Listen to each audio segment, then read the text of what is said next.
Hello, hello, hello, hello, dear people.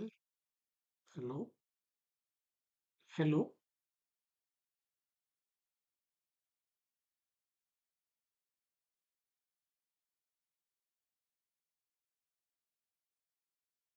Is my audio and video feed clear? Is my screen visible? Is everything okay?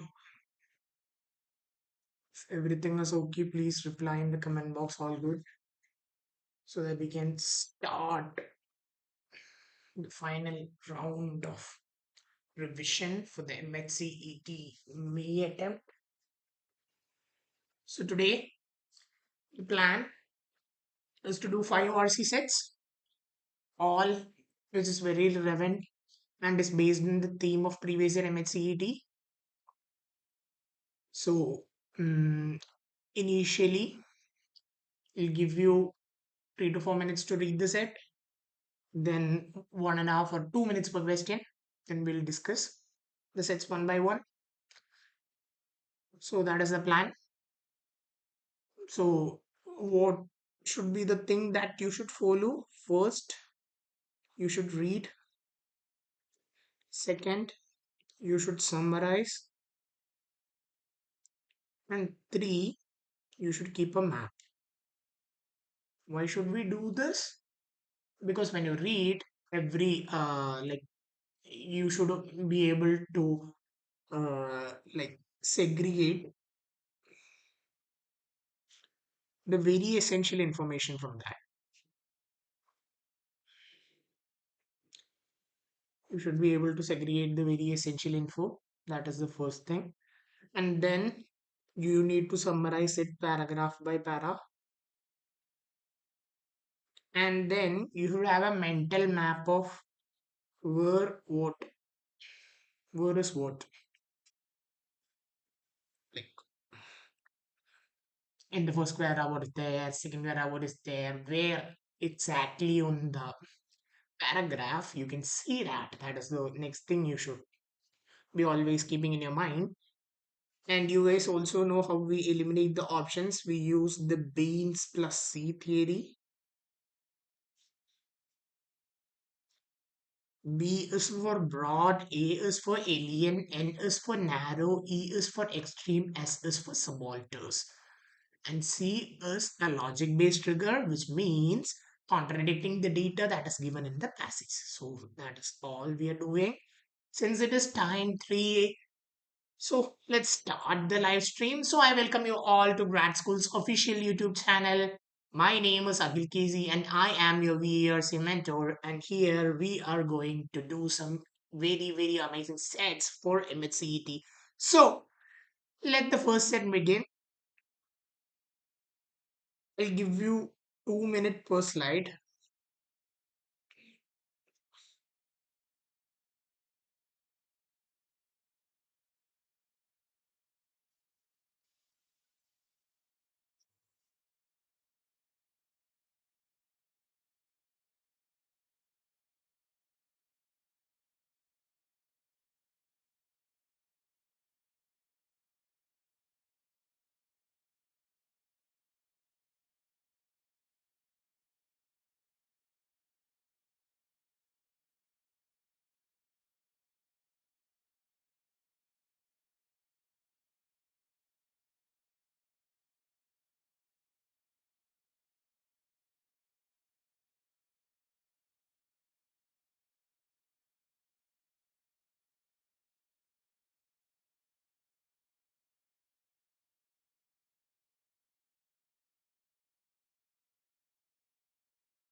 So let's move to the next slide. I'll give you 2 more minutes per slide.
So let's get into questions. You will get 2 minutes per question, okay? Only 2 minutes. You have five questions. And from the second passage, I will speed it up.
Okay, moving on.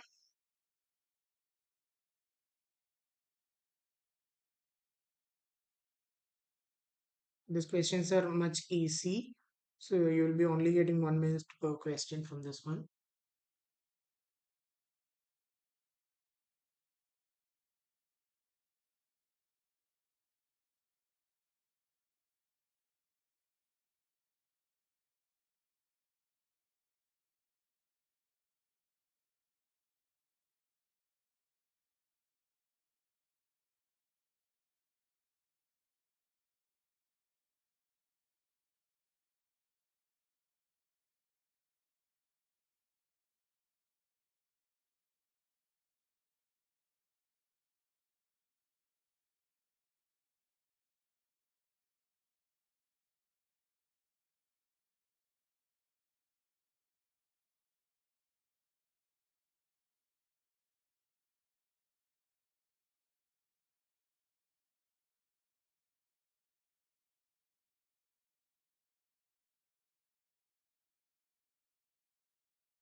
Moving on.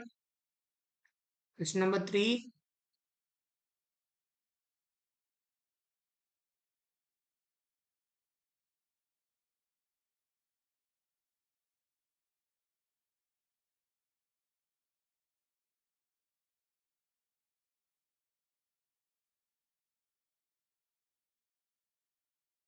Somebody is saying good evening, good evening, good evening. We have reached the third question already. No problem.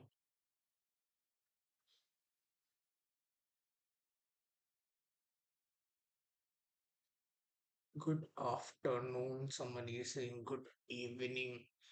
Okay, anything works. No problem.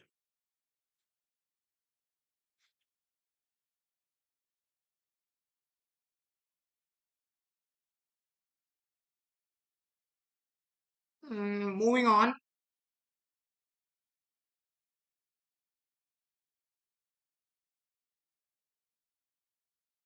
People who have joined late, mm, you can either go back in the video and then watch that, or else you can practice from the next set after I explain this one.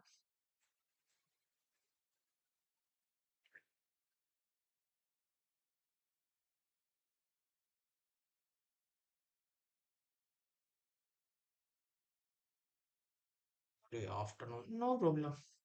Afternoon, evening, कोई फर्क नहीं पड़ता. Let's look at the next question. I believe this is the last question.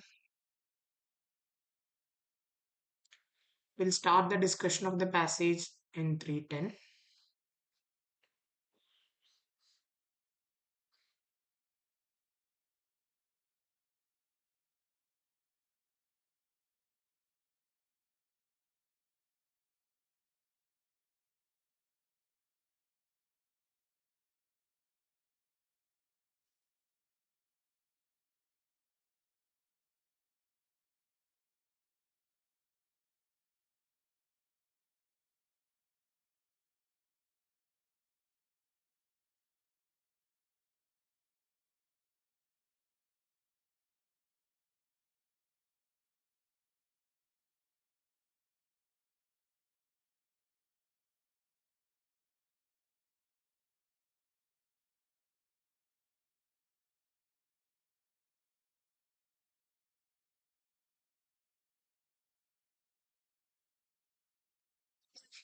I'll give you one more beat to the questions for 10 seconds.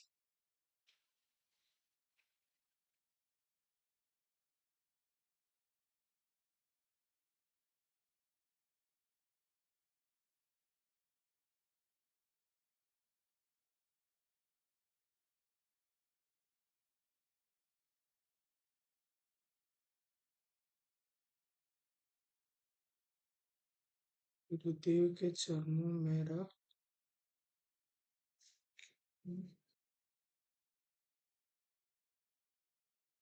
heart raws for you. गुरुदेव के चरणों प्रणाम प्रणाम हर्ष जी, आप कैसे हो? आप ठीक है?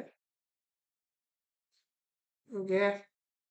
So, RC set one, it's on moral limits of markets, of course. So before you guys I start explaining the passage, I have to tell you main things, like some things that will help you more. So it's not too much of a grammar, but let's say Rama killed Ravana. Let's say. Ji Gurudev, ji ji. Rama is the subject here, the person who is doing the action. Killed is the verb or the action that is being taking place, and Ravana is the object on what the action is being taken place. So Rama killed Ravana, Rama killed Ravana. That means Rama is the subject, killed is the verb, and Ravana is the object. Okay, now let's say Rama for kidnapping his wife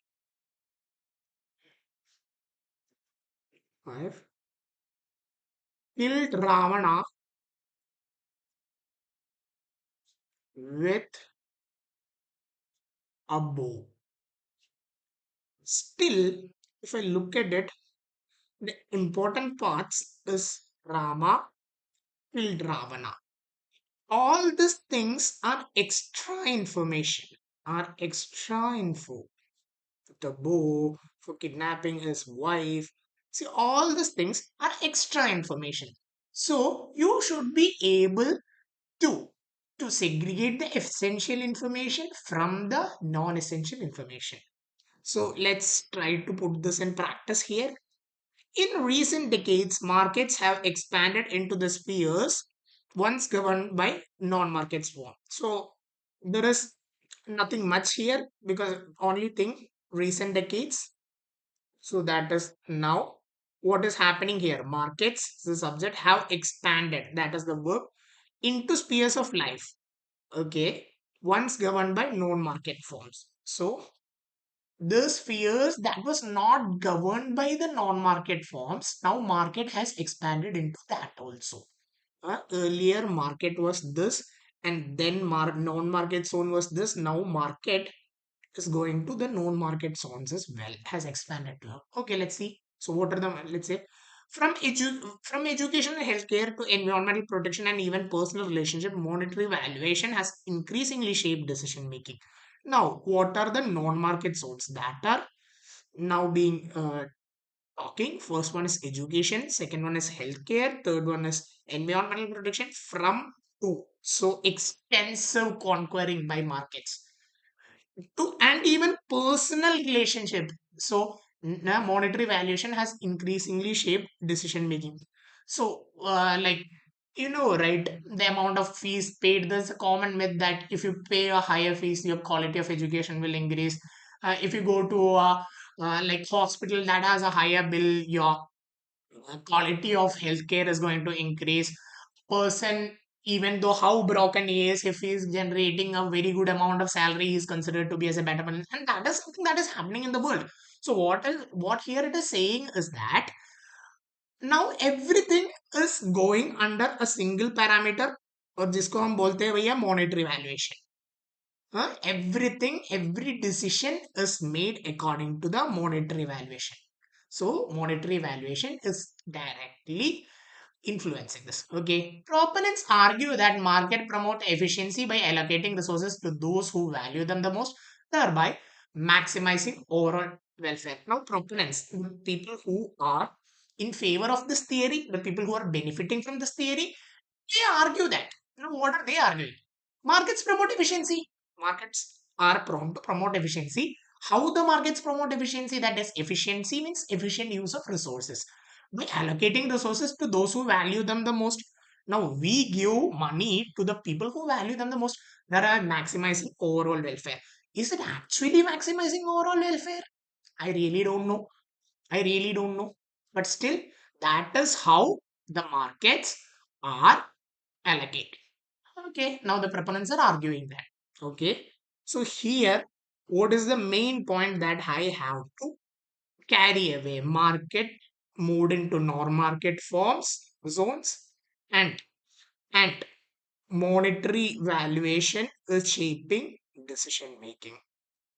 Only these 2 points I have to take forward. But the rest is this, they are points. Let's see.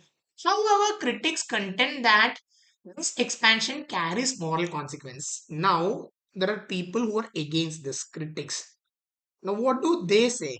This expansion, what expansion? The expansion of market into non-market zones, that is the expansion that is happening here, carries moral consequences. Not all goods, they argue, are appropriately valued in monetary terms. When market logic is applied indiscriminately, it may erode intrinsic values such as fairness, dignity, and civic responsibility. For instance, paying students to read books might increase reading rates in the short term, but could undermine the intrinsic motivation to live. So what are they doing? So all this thing that has this monetary valuation for decision making, this comes at the cost of your morality. There are moral consequences. Not all goods are linked to monetary terms, because earlier there was gurukuls, and the people who went there, who lived with the guru, he learned it, he took care of the guru and all. So that is how everything goes. And when market logic is indiscriminately applied, you don't discriminate whether it is education, whether it is healthcare, you are applying this logic to everything.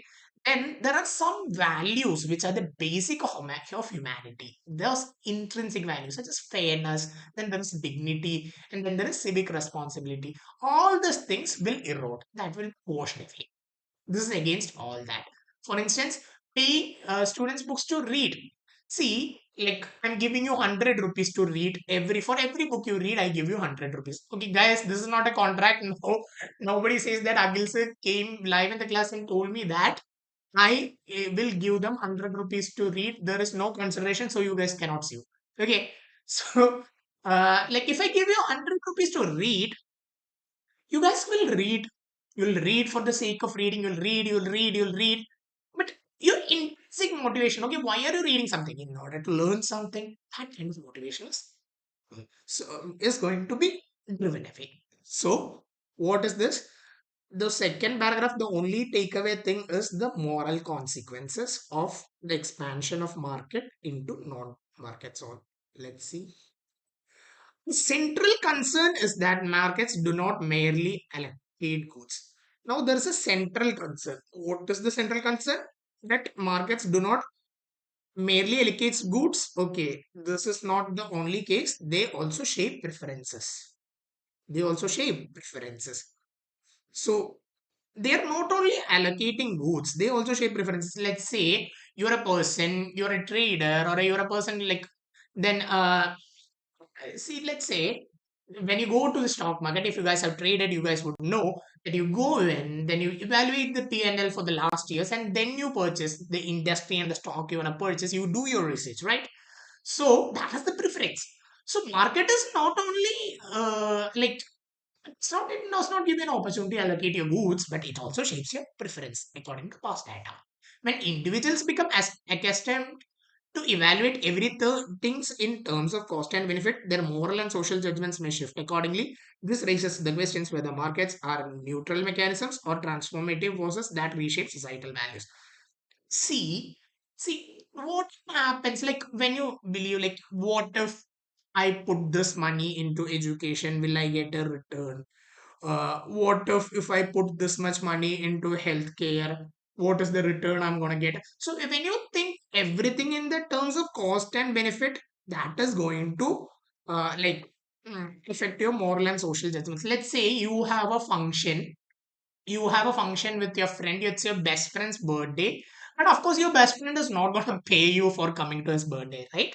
So you're thinking in this way, you're evaluating everything according to cost and benefit, and then you're be like, okay, if I vote two for 2 more hours, let's say you get paid 2,000 rupees per hour. So you're getting 4,000 rupees total. That is the benefit. If I go there and then if I see my friend, I have to take a cab, I have to see him, I have to buy him something. Like if you start thinking that way, your moral compass is going to erode. Like people are moral and social animals, right? We have to live in a society. So these things, that will help you, like that will not help you, that will cause the moral compass to erode, and your social judgments is also going to be deeply in trouble. So this raises the question of whether markets are neutral mechanisms or transformative forces. So are markets neutral mechanisms? Are markets just a place to allocate your resources, or that transformative forces that shape societal value? So that is the question that is being raised here. So this is the main point of this.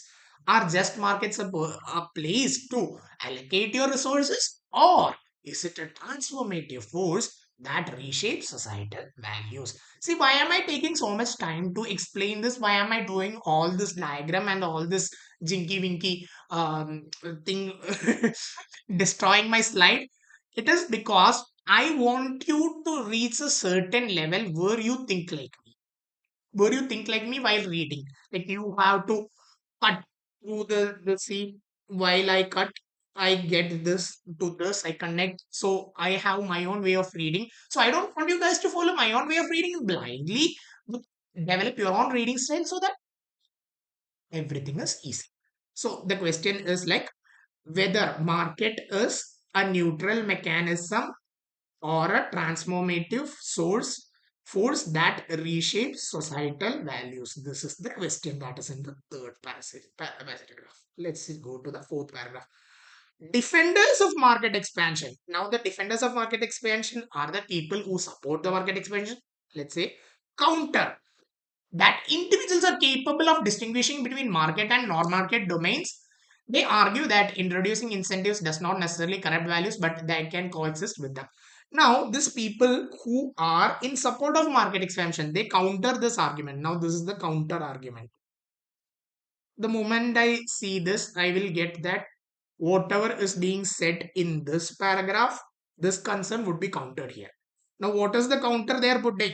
Individuals are capable of distinguishing between market and non-market events. So, individuals, these people are not fools. They can distinguish. They can distinguish between market and non-market demands. They can distinguish whether it is right or wrong. They argue that introducing incentives does not necessarily corrupt but can coexist. So their next argument is that if you introduce incentives, that's not going to corrupt them, but can coexist with them. So they're saying that it is not necessary. Like people's moral compass would be like this, their values would be corrupted. You don't have a solid proof of this, right? Moreover, they claim that restricting markets based on moral concern risks imposing subjective judgments on others. So when they say that, they claim that now they have a claim that restricting markets based on moral concern risks. So if you restrict where the market can put money based on moral concern risk, it's imposing subjective judgment to others. See, this moral thing is also subjective. Like what I feel immoral, the other person on the chat box will not feel immoral. So this is also a subjective judgment, right? One person's morality compass is not the person's morality compass. So that is going to uh, be very different also. So that is the moral concern risk is also subjective. That is they saying. So that is a subjective bias that is creating a subjective bias. That is the counter they are putting. So like me personally, if I feel that I am a person who is against cheating, I don't like people who cheat and I don't keep them in my life. That is my principle. And some other person is saying that, okay, cheating 1 or 2 times, I'll forgive that person.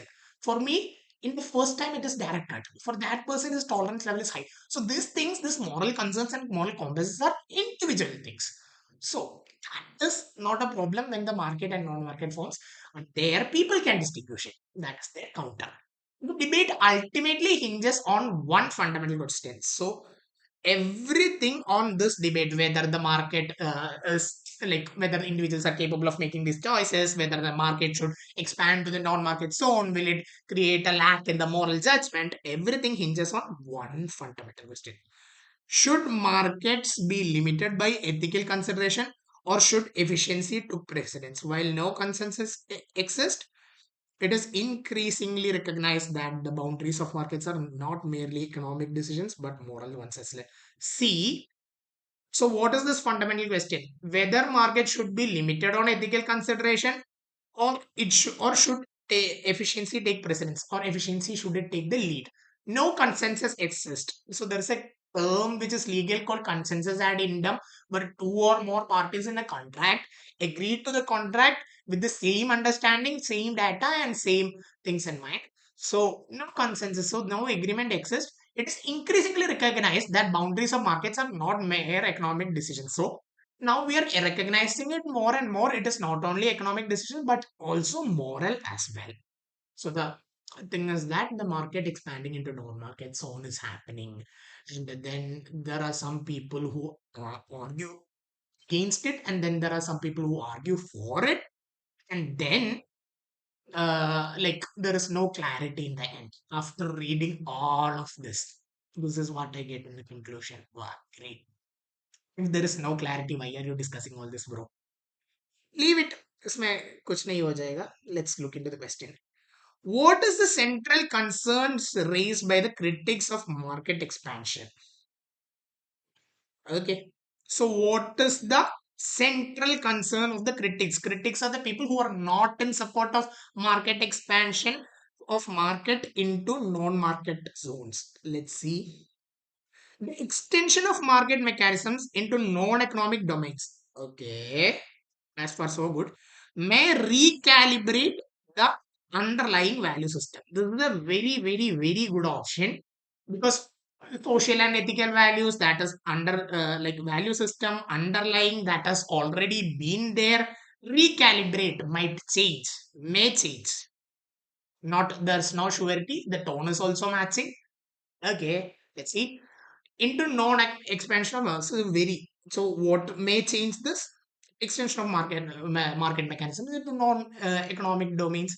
Cool, very great, nice option. Let's see. Market-based allocation frameworks fail to ensure frameworks. Buddy, there was no talk of market-based allocation frameworks to ensure equitable distribution across all sectors. This was out of scope of the passage. This is an alien concept. इसको हम क्या बोलते हैं भैया? Alien concept. This is an alien. This is not discussed in the passage, and this is not a concern. So this is eliminated. Efficiency oriented systems inadequately address long term welfare consideration. Long term welfare consideration. Again, alien. This was not even thought. This was not even discussed in the passage. Alien. Efficiency oriented systems. The efficiency was talked about, but oriented systems. Oh, second alien. My god, this question creator is from Mars or Venus, I think. Okay. This is also not it. The expansion of markets reduces institutional accountability in public domain. See, institutional accountability. What does that even mean? It's a very, very, very broad term, and this is an alien concept. Let's say an institution is there to create accountability on markets or something, but the problem is we are talking about the moral sustainability and the moral underlying values. Institutional accountability was never taught. Public domains was not discussed. So D is not my option. And E, none of this cannot be option because I have a solid A waiting for me. So A is my right answer choice. Is there any doubt? Is there any doubt in the question, guys? Is there any doubt? If there is, type it in the comment box. Okay. Now, let's move on to the second question. What does the passage imply about intrinsic motivation? Okay. What does the passage imply? Okay, let's say it is rendered obsolete in environments governed by structured incentives. So, this intrinsic motivation, okay, is rendered obsolete. Obsolete, what is obsolete? Obsolete means like you see, how could I say that? It's not relevant in environments governed by structured incentives. So that's not the right answer. It may be susceptible to displacement uh, when external rewards are introduced. This is a better option, right? The intrinsic motivation for reading a book. Uh, so this is like never changing. Obsolete means never changing. So like intrinsic motivation, we talked about the book, right? Giving money for reading and motivation to learn. So when you give like imply about intrinsic motivation, कोई answers क्यों नहीं दे रहा क्यों नहीं दे रहा है कोई answers क्यों नहीं दे रहा है मतलब पता नहीं. It may be so. This intrinsic motivation that we're talking about is like there is said in the passage there is an intrinsic motivation shift. So earlier when I said if I give you money, then the person would read for the money and instead of so it is saying that it is not going to change in environments governed by structured incentives. That is not there. That is not the passage imply. It might be susceptible to displacement. Displacement means change. Okay. When external rewards are introduced. Okay, it may change. Like, right? When I told you I give you 100 rupees, you may read for the money, but not for understanding what is inside, not for learning. Okay, this is a very good option. It operates independently of institutional frameworks. No, it is reinforced through the strategic use of monetary incentives. It is not reinforced. Like intrinsic motivation was never lost, so it cannot be reinforced. What is not in practice can only be reinforced, right? So this is an alien, this is also alien, this is actually the right option, and this is contradiction.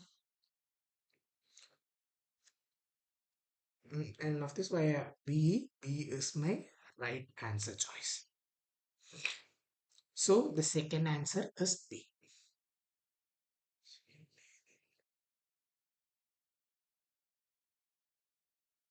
The second answer is B. Which of the following best reflects the defender's argument? So, what is the defender's argument? I told you, right? Here, defenders, like their argument is that individuals are capable of distinguishing between market and non-market domains. Let's see. Market expansion should be unrestricted across all domains. That is kind of not the defender's argument. That is what is happening. It is not the defender's argument. The defender's argument was based on market expansion. Like people have the ability to choose between all this. That was the defenders, right? So this is not my thing. So this I'm gonna mark it wrong. Ethical objections to markets are largely subjective and potentially overreaching, and that is a much better option than A because I told you, right? People's ethical objections are people's ethical objections are rarely subjective and potentially overreaching. So this is largely subjective. The ethics of mine is not the ethics of other person, and that is potentially overreaching. That is a threat. That is the defender's argument. Kind of. So let's see whether I have a better option. Incentive systems necessarily overexist without altering pre-existing values. See, it is not overexist, it can overexist. That was the defender's argument. So it now they are saying that it already overexists. So this is not there. This is contradicting the data in the passage. This is like a subalter only.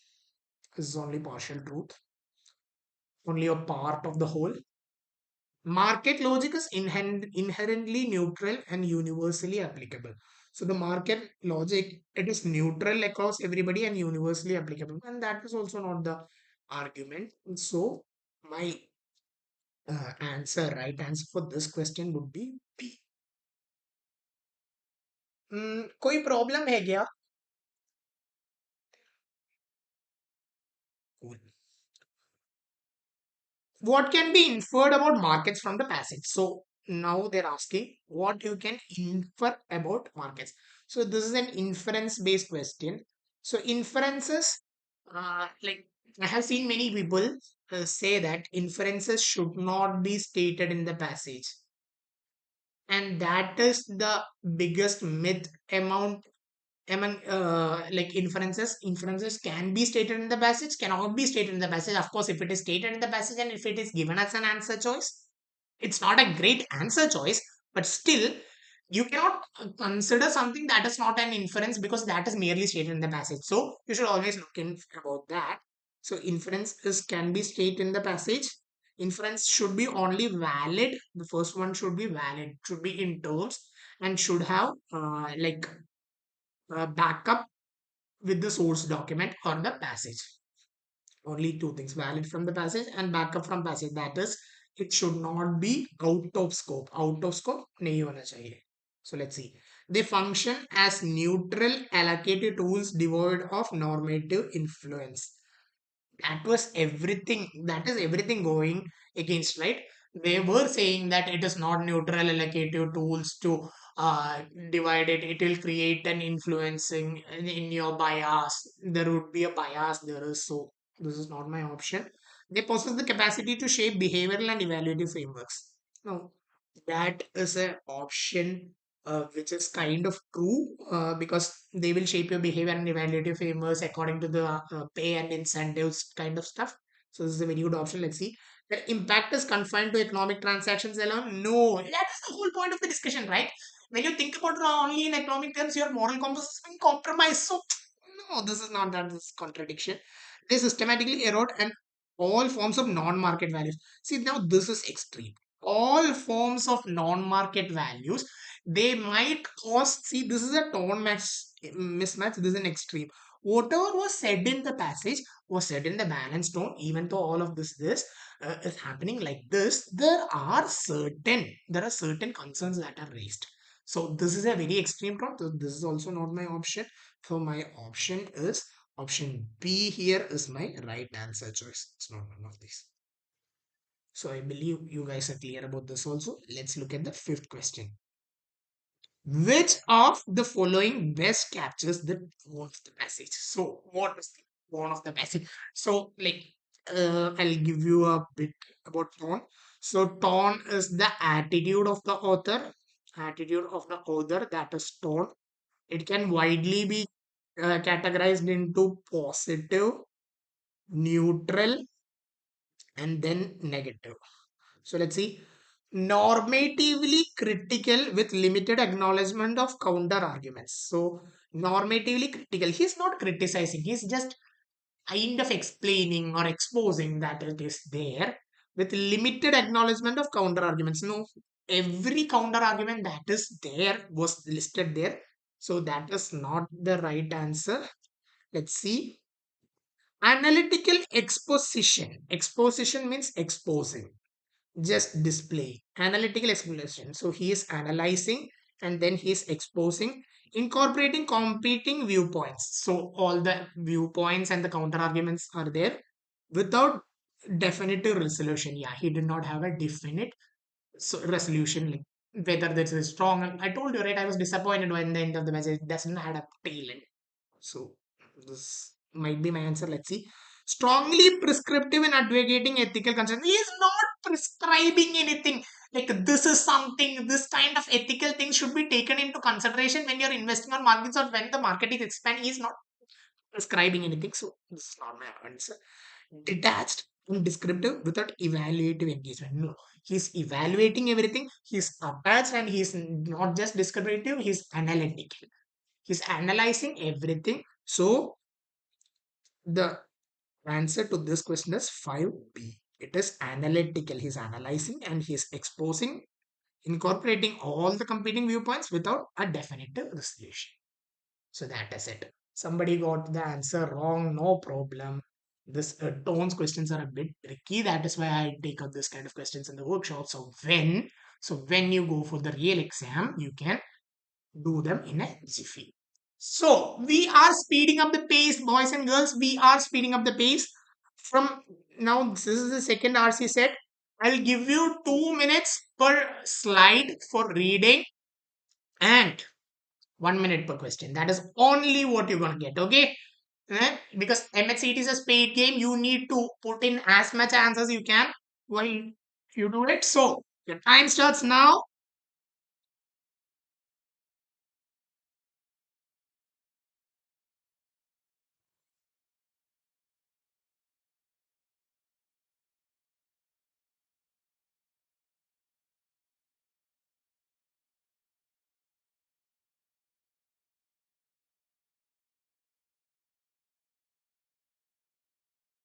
We need to make you capable for the exam. So the more I train you here in a harsh environment, the more result you're gonna get in my real exam. So that is all.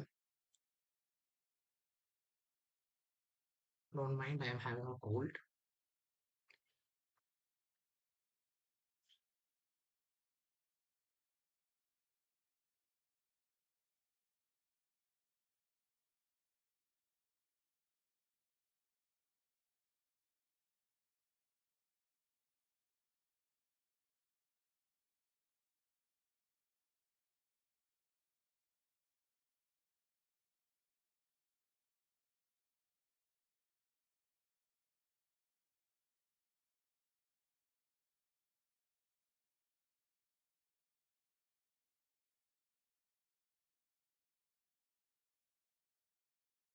If you guys are enjoying the video, show me some kind of love, give me some reaction, like the live stream, guys. Come on.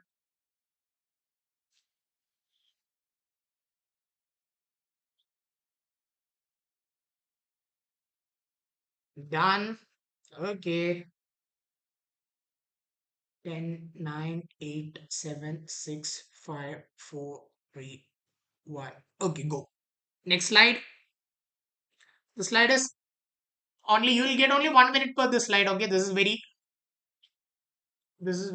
like only two paragraphs. I'm gonna get only 1 minute per this slide.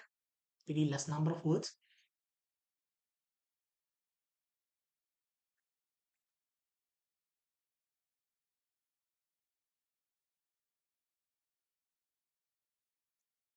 10, 9, 8, 7, 6, 5.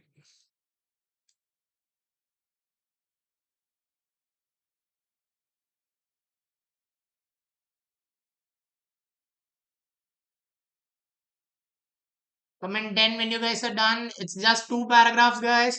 Done, done, done. Cool, cool. Once person is done, everyone is done, right? So we're going to the question. You're going to get 1 minute per question. What is the main issue discussed in the past? You are going to get 1 minute per question only.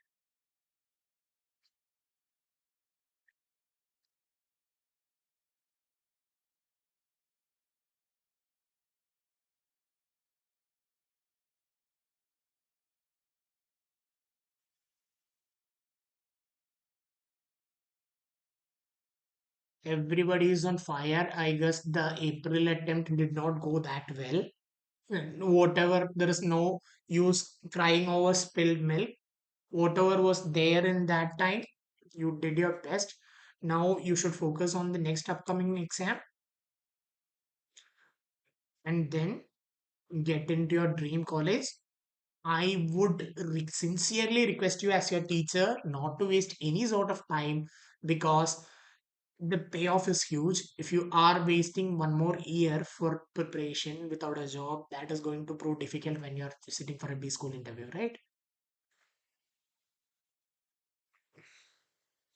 Second question. Please don't comment the answers. Please don't comment the answers. I want people to have their answers, because I don't want somebody else's answer to be like nailed over them. Only comment the answers when we discuss the question. Before I discuss the question, you guys can all comment the answers. Please don't comment the answers, bro. Sir, do we have to give answers all together? Once I am done with the questions, you guys can give you the answers all together. That is not a problem, because the thing is that I don't want the people to be biased. Like, okay, that person's answer is this, so I should maybe change my answers. You should stick to your original answers. Okay.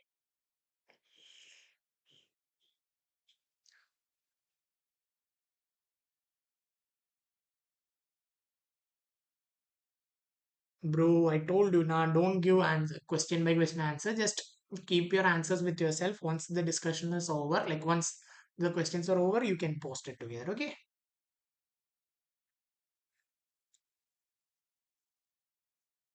Question number three.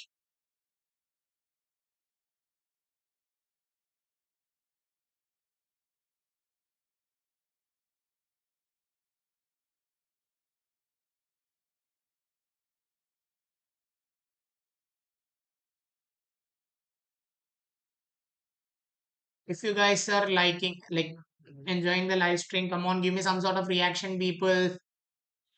Let me know you guys are there. Type something intelligent in the comments. Give me some sort of reaction. Like the stream. Subscribe to our channel. We are doing an extra mile for you guys.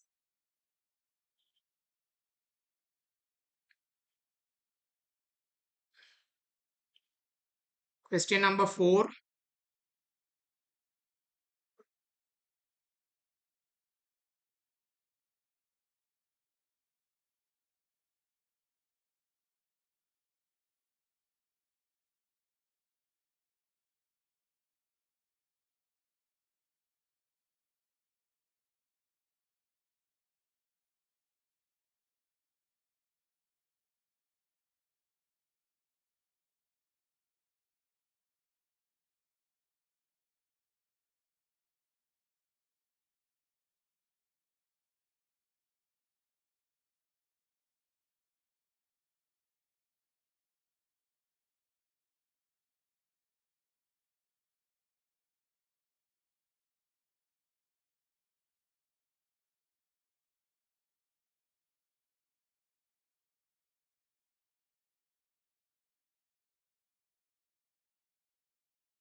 Okay, the last question. Question number five.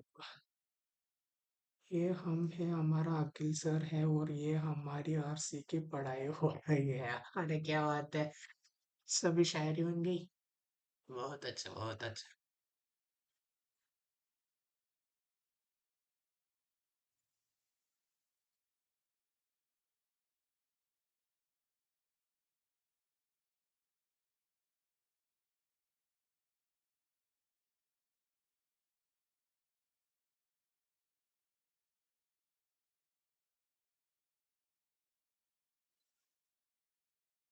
Guys are fun. I like you people.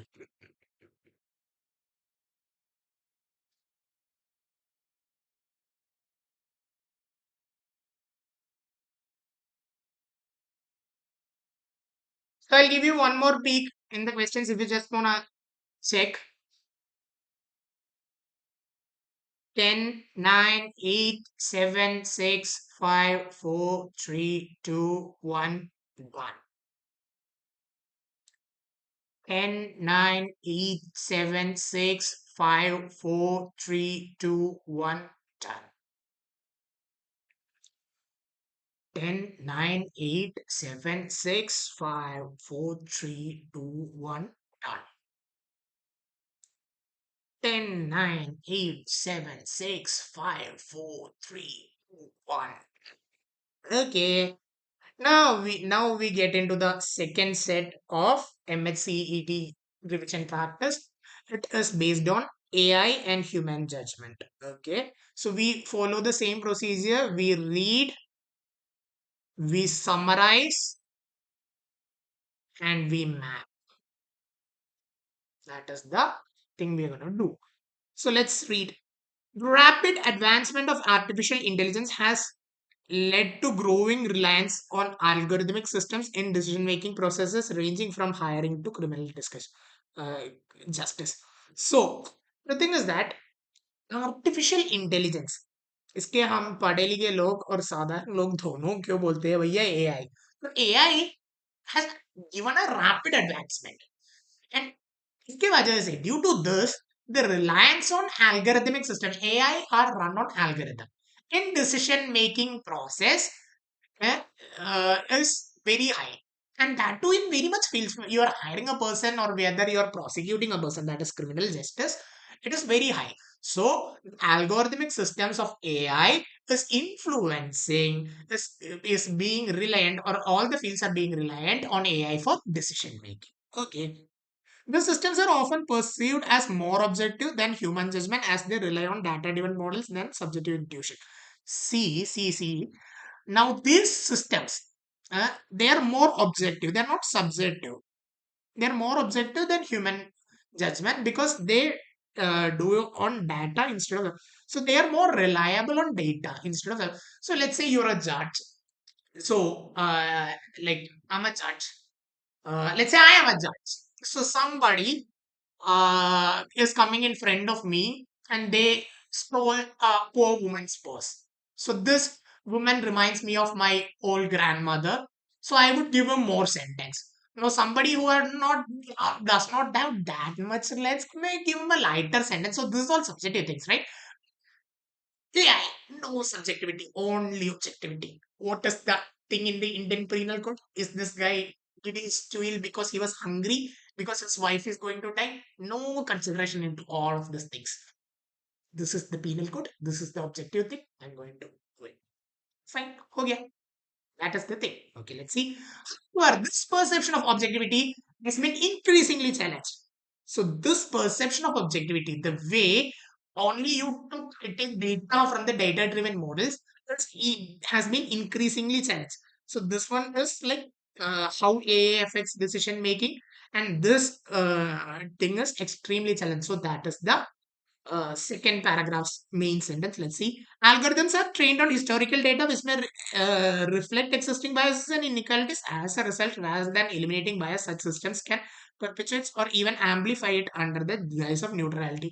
See, all the data is taken is being historical. Let's say there are, I'm using this 51 cases. Let's say there are 51 cases of theft. So in all the 51 cases, let's say 31 cases, one type of judgment, 10 cases, then there is 9 cases, now there is 40 and one case. So see, all these cases have subjective judgment because this was not done by AI, this was done by a person. This result was, or this judgment was passed by a judge who's a person. So the data which the AI is using is inherently biased. It's inherently biased. This data is inherently biased. That was created by. So as a result, what is happening? Rather than eliminating bias, instead of eliminating bias, some systems can perpetuate or even amplify it under the guise of neutrality. Some systems are amplifying, these systems are strengthening biases, but under the shield of neutrality. It is all new. It is all AI driven. But actually, what is happening? The biases are still there, and the biases are rather amplified. Okay, let's see. Moreover, the opacity of many AI systems complicate accountability. See, the opacity, not the transparency, the opacity, the complexness of many AI systems complicates accountability. So, your accountability would be challenged. When decisions are made by complex models that are difficult to interpret, it becomes challenging to assign responsibility for errors to or unfair outcomes. See, when the whole process involves like thousand variables and AI is taking everything into consideration, so you cannot claim for accountability. AI is not going to make a mistake. You are not going to make a mistake. You can't do that, right? This raises concern about transparency and trust, particularly in high stake context. So, about transparency and trust, this is a concern. This is a very important concern that you cannot, like, decision fails. Like, let's say now I'm teaching the class and I did like do something that was not supposed to know. Let's say I raised to a student who was talking something in the comment box. So that responsibility is on me. Like, I do have a person who is superior of me, and that person will come to me and he'll ask, Agil, you better explain yourself.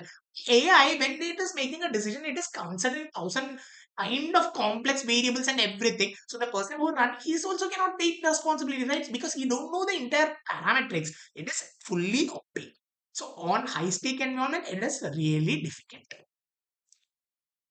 Despite these concerns, proponents argue algorithm systems can still outperform human decision making in many scenarios, even though all this is the case. AI or algorithm systems can outperform us in decision making. Human judgments are prone to inconsistency, fatigue, and cognitive biases, where algorithms can process large amount of information systematically. So the human judgment, it is prone to inconsistency. If I don't want to work today, I will be like, ah. If I'm tired, what this today? Why am I going to teacher? And if I had a fight with my girlfriend or something, I would be like, oh, you students, you just cognitive biases. What is a fool? I'm like, okay. So what's there? AI still, these kind of stars are very good with AI. They can process a large amount of data, information very systematically. They only have system. Yeah. The issue, therefore, is not whether AI should replace human judgment entirely, but how the two can be integrated effectively. So the issue is not replacing AI or replacing human judgment. You should integrate both of them. These two things should be spin together.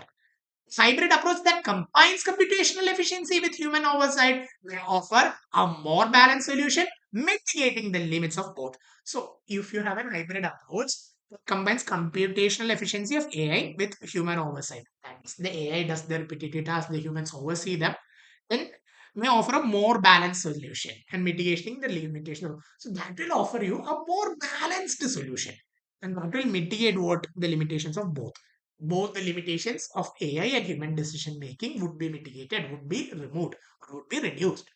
Got it? That is all. That is all about the passage. Can't ask AI to solve relationship program problems. Oh dear. The thing is that your relationship problems does not revolve around the armpit of MAHCET. So I don't I don't have an answer for this. What is the main issue discussed in the passage? What is the main issue? Okay, let's see. The comparative inefficiency of human versus algorithmic decision making. Was it a pen fight on like humans are not inefficient? Algorithm is inefficient. Comparing. Oh, it was talking of more about limitations and how it can organize.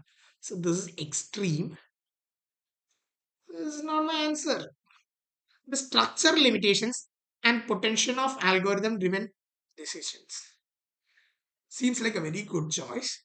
There are some structural limitations and there are also too much potential in this. So how to work them together? That was the thing. That was um, the kind of thing. AI, I mean, AI will give the most practical solution. Yeah, that is right. I think so. I don't know. I don't go to AI with my relationship problems, dear. The inevitability of replacing human judgment with artificial intelligence. Inevitability replacing human judgment with that. Alien, somewhere from the outer parts of Pluto. This guy came, never ever discussed.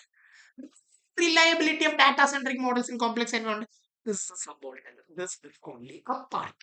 This is only a part. So this is also not that. This is also not that. B is my right answer choice. And who have got B? Give yourself a pat on the shoulder, boys and girls. Let's go to the next question. What? Why is the perceived objectivity of AI questions? Because it is based on past data only. That is directly said. Now, let's see. The interpretive opacity of algorithmic process undermines trust. Interpretive. It is not interpretive by it is opacity. You don't know how ChatGPT works. You don't know how Claude works. It's a law. So you cannot that undermines trust. So that is not the thing. The dependence on historically better data introduces latent biases. That is the very good thing because whatever biases are there, that would be introduced and new biases would be added and amplified. Good choice. Let's see. The inconsistency of outputs across various contexts reduces liability. See, we've asked why the objectivity was questioned, and he is talking about reliability. The absence of regulatory oversight affects implementation. The absence of regulatory oversight affects implementation. Why? If a human oversaw this, AI cannot perform and all. No, no, no, no. This is all idiotic. So B is the correct answer choice. And those who got the answer right, you can also give another pat on your shoulder. Let's look at the third question. What problem arises due to the opacity of AI system? So, what is the problem that is arising due to the opacity of AI system? That is the question asked. Let's see. It constrains scalability in real world applications. How to scale it? How to scale it across things? Huh? How to scale it across different world applications? What was the actually that the problem? No, this is an alien concept. The scalability was never in question. See, when you see these words, these kind of words, you should think, okay, scalability. Was it anyone mentioned? No, then just remove it. It creates ambiguity in attributing responsibility for outcomes, right? Now, ambiguity is like not surety, ambiguous in attributing responsibility for outcome. So you cannot give responsibility for an outcome to a certain person or a certain thing, and that was a major problem, right? That was clearly discussed in the third. I said this is my right answer, just I'm still parking it because that is how we do. It limits access to high quality data sets. Who told that alien concept again?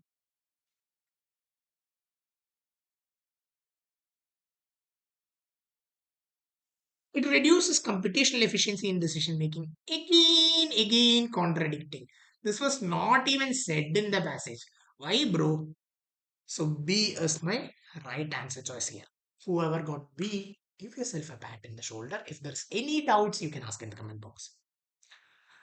Let's look at the fourth question. What is the author's suggested approach? So, what is the author? Prioritizing algorithmic systems while minimizing human intervention. Contradicting the passage that the author did not say that. Maintaining human primacy in all high stake decisions.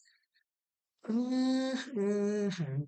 No, that is also not said in the passage. That is contradicting the data. Integrating computational system with human oversight mechanism. That is the correct thing. So this might be my option, correct option. Let's park it here. Restricting AI deployment due to low risk operational domains. Alien concept. Who told this?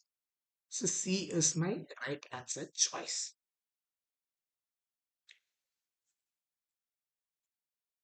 Fifth question, boys and girls. Which of the following best describes the author's stance? So, what is the author's position? Let's see. Strong endorsement of algorithmic superiority over human given. The author is saying, oh, algorithms. I am all in for algorithms. Like you give endorsements to certain politicians or the cricketers give endorsements to certain brands. You know what endorsements are. You support and stand with them. Author is not supporting, bro. That is not the author's stance. Critical skepticism towards the adoption of AI system. Is the author is like, you adopt AI, everything is going to hell. No, that was also not the author's stance. Balance evaluation, recognizing both capabilities and constraints. Yeah, even though these are all the capabilities, these are the constraints. This can be like with this. So kind of this is my best thing until now.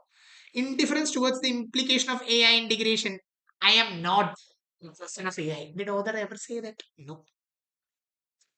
So C is my answer choice, and C is the right answer. So if you got all of it correct, just tell me in the comment box all correct.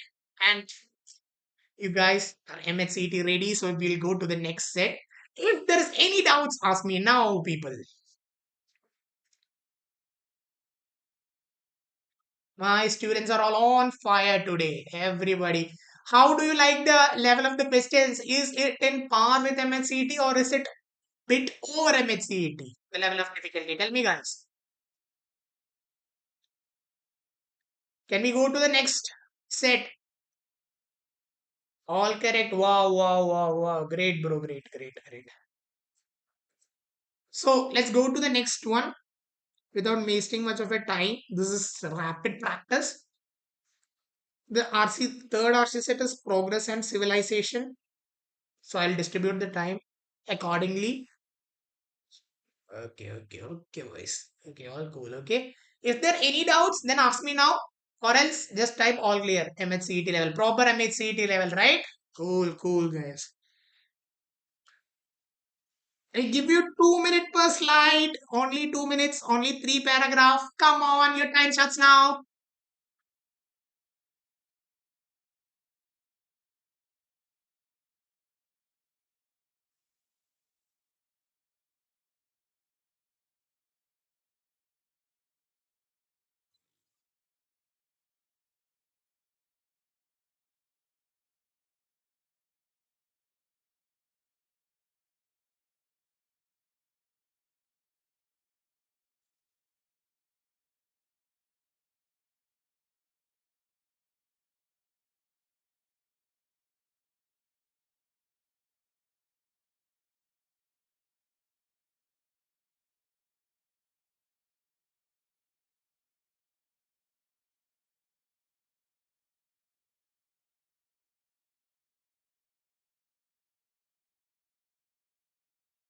If you're done reading, just type done in the comment box. Show me some reactions. If you're liking the live stream, I am trying to make it as entertaining and as educative as possible.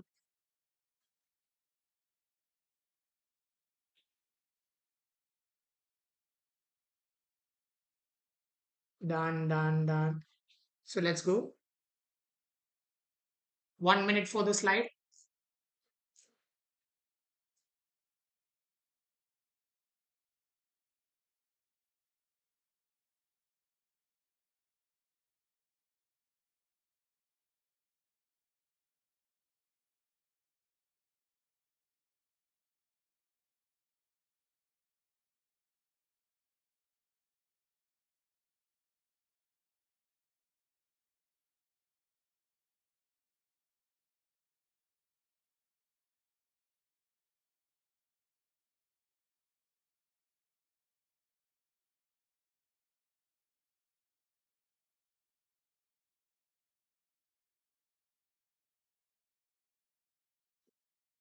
I hope you guys are done. Can I move into the next slide? Just if you guys are done, just type done.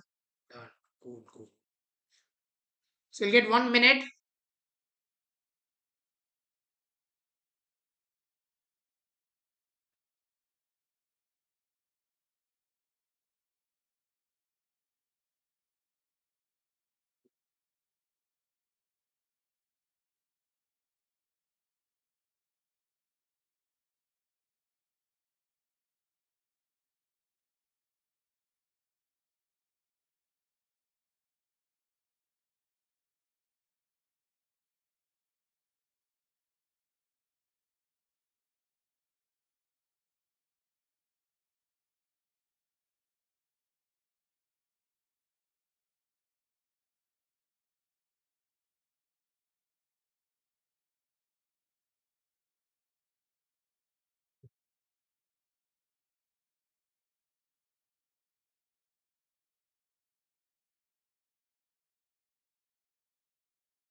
When you're seeing questions like this, I believe you're noting this word primary.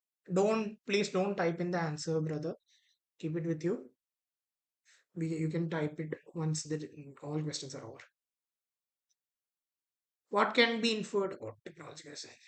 You are getting 1 minute per question.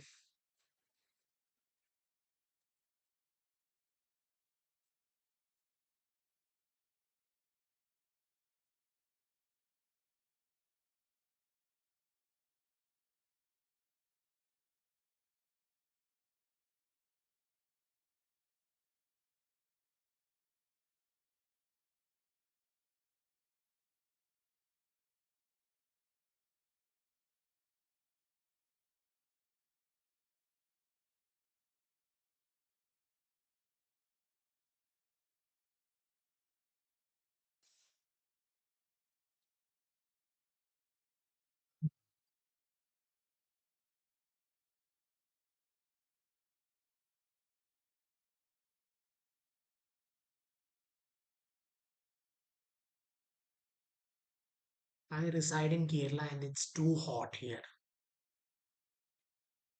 Sweating. Three.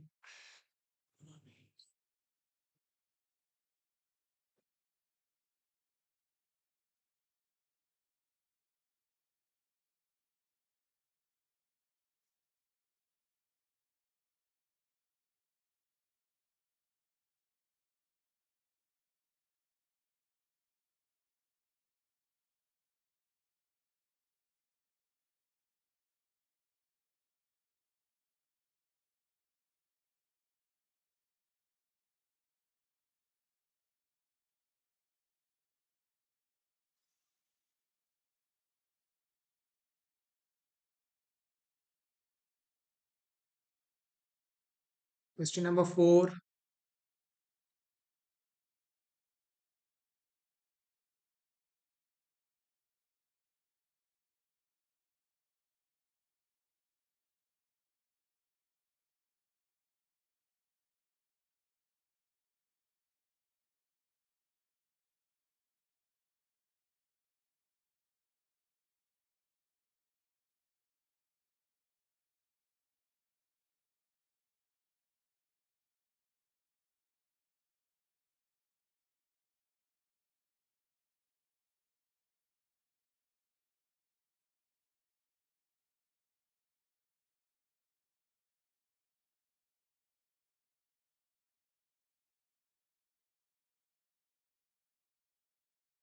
Are you guys done with the question? Comment done. If you guys are done, come on.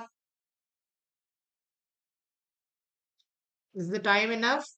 Do you guys need more time?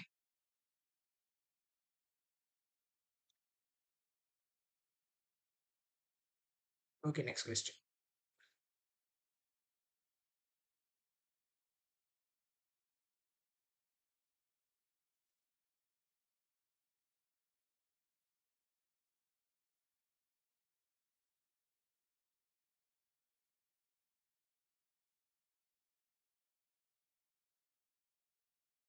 This is the last question of set 3. Now we have two more sets.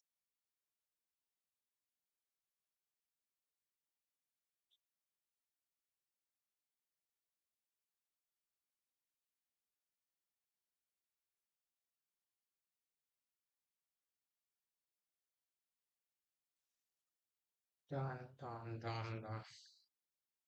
Cool.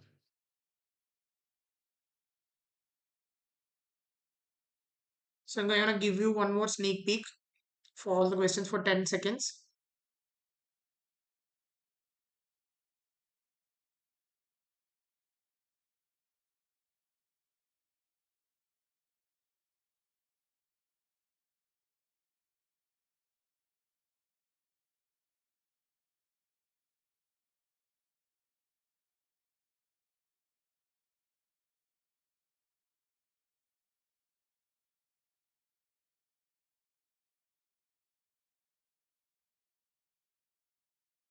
So let's discuss, right?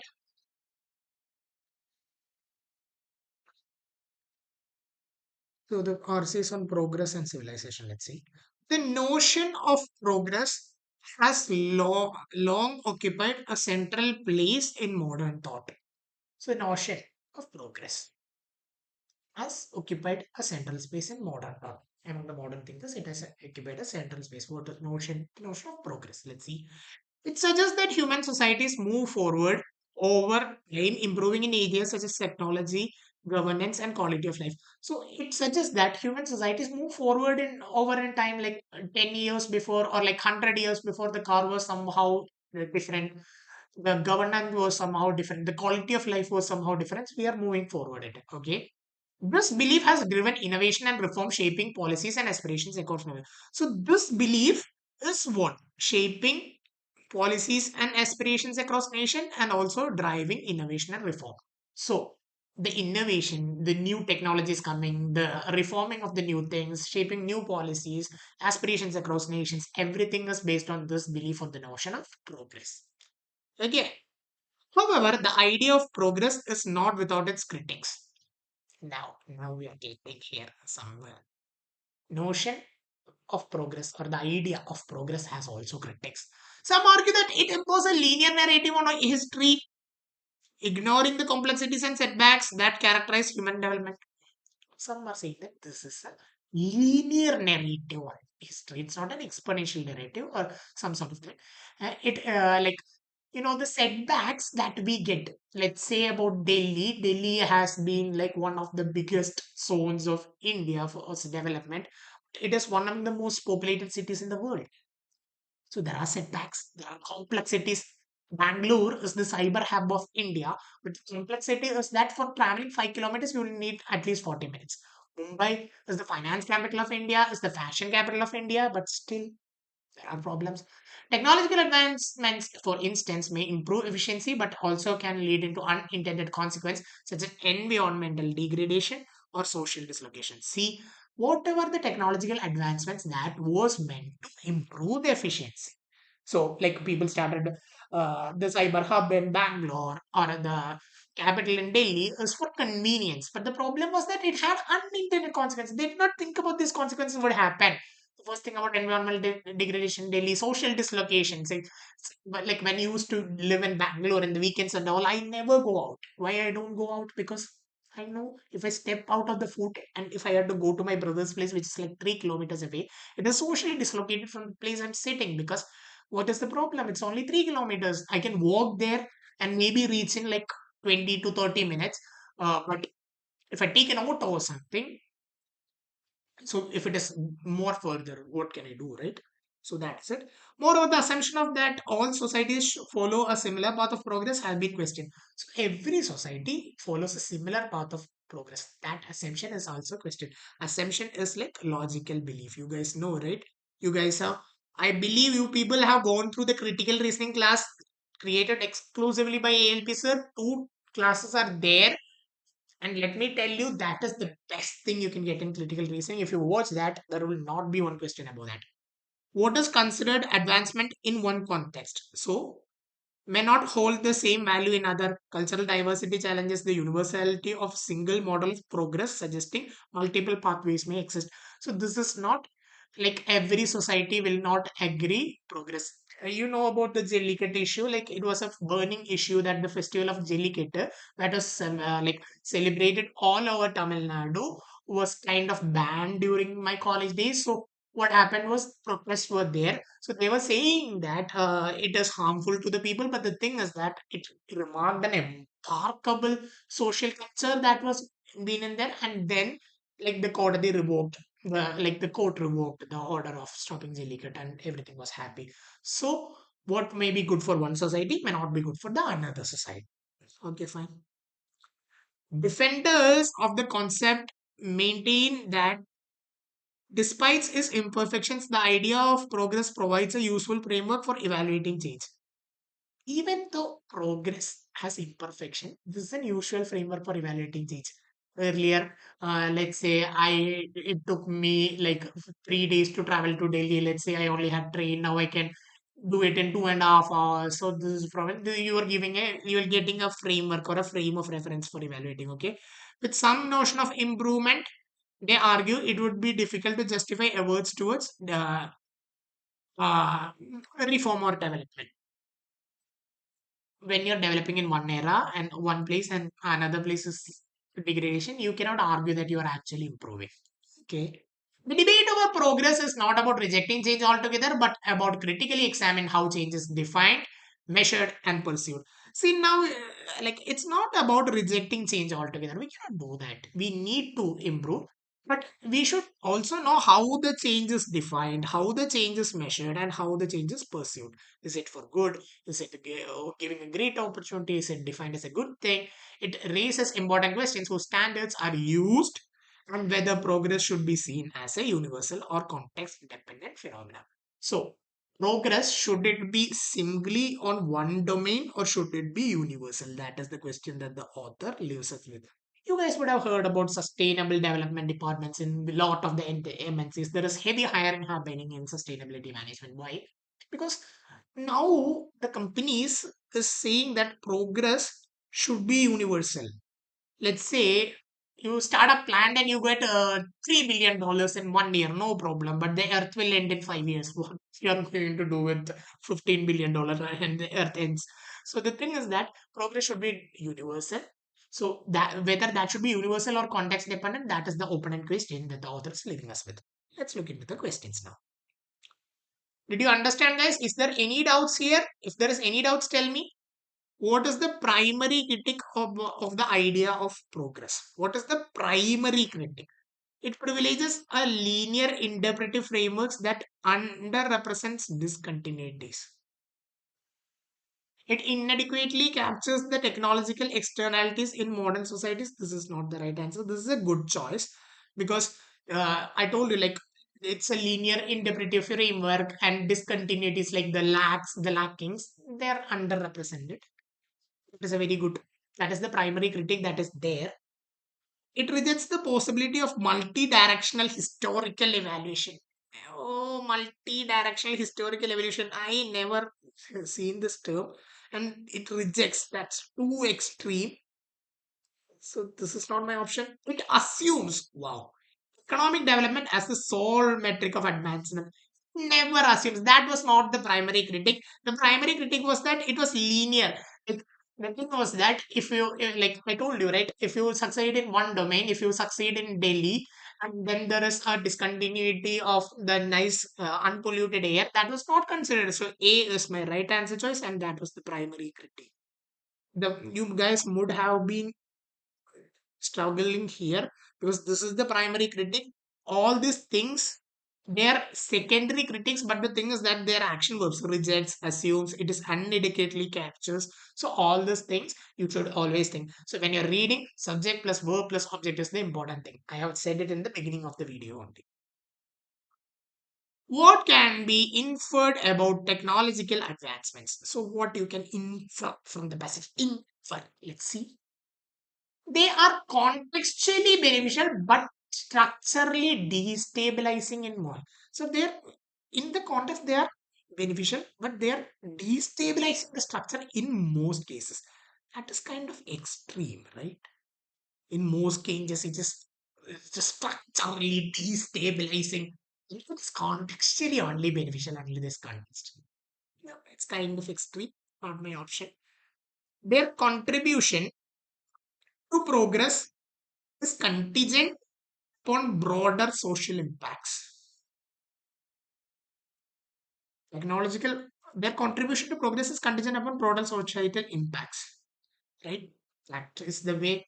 So everything should be like considered on a wide sense. So whether it should be context bound or universal, that was the question. So this is a very good option. They inevitably generate trade-offs that negate their advantages. That is also extreme. Why is this guy option question setter too hostile? They did not say that in this. It's out of scope. It's too extreme. They function independently of socio-cultural consequences. That is the alien concept. Socio-cultural consequences were always treated. So B is my correct answer for question number. What does the passage suggest about universal progress? What is universal progress? Let's see. Universal progress. It is theoretically defensible but practically unachievable across culture. That is an extreme concept. That's an extreme thought. It is theoretically defensible, or theoretically it can be that I can defend. Practically achievable. No. The same practical. That is not what's said in the facility. It fails to account for culturally contingent interpretations of advancement. Kind of true, because culturally content, like contingent interpretation of advancement, like if let's say for the sake of let's say if I introduce something and that is destroying the culture entirely, then that is not universal progress, right? So culturally contingent interpretations of advancement should be also accounted. That is the thing that is suggested about universal progress. Let's see. It reflects a consensus view shaped by global modernization. It does not reflect a consensus view. There is nothing in consensus. It necessitates convergence towards a single developmental trajectory. That was the entire thing that was against. So it fails to account culturally contingent interpretations of advancement, like how the like culturally how advancement is recognized in one culture and other. Let's say if you're a person who is supporting uh, the nature, then you would say that fossil fuels are creating a lot of problem. When if you're a person who's all in for the racing cars, you would say no problem, I don't care. So that is the thing that was suggested about universal truth. B is the correct answer. Why do defenders support the idea of progress? And now this there are people who defends the idea of progress. Why do they support?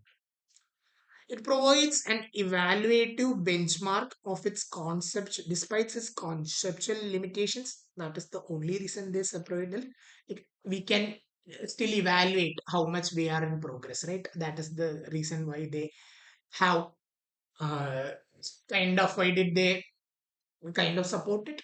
That is the reason. Let's see. It ensures normative agreement across society. No, that is not. That was not why the defenders of it. It's an alien concept. It eliminates ambiguity in defining development. The idea of progress is ambiguous as it can. So this is a contradiction. It prevents regression in socio-economic system. Alien concept. Nobody said all this. Stupid guys. Only A. A is the right answer choice here. So A is the right answer for here. Let's see. What is the author's overall stance? Qualified endorsement with critical reservations regarding its universality.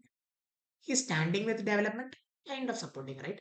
He's criticizing about its universality. Is it universal? Is it domains? Is kind of good. Let's park it here. If I don't have a better option, I can come back. Rejection of progress as a coherent analytical constraint. It's not rejecting progress. This is an extreme thing. This is an alien concept. So this is not that. Advocates for a standardized model of you say there should be a standard for development. Everything should be in this standard. Alien concept.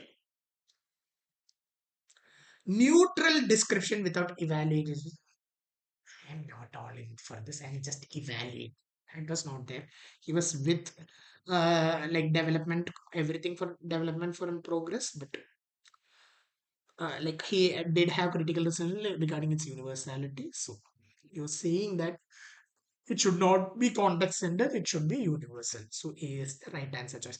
Are you guys with me? Are you guys okay? Are you guys understanding? Is there any doubt in any question that I've discussed till now? Tell me.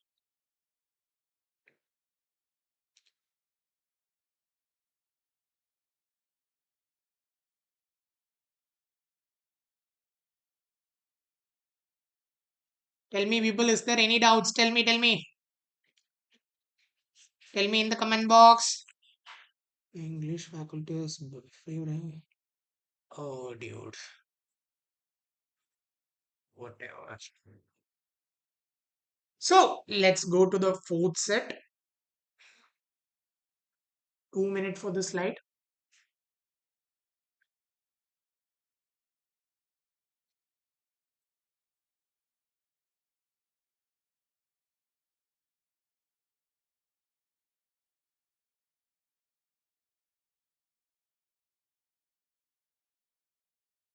All correct. Wow, wow, wow. Cool, cool, dude. Cool.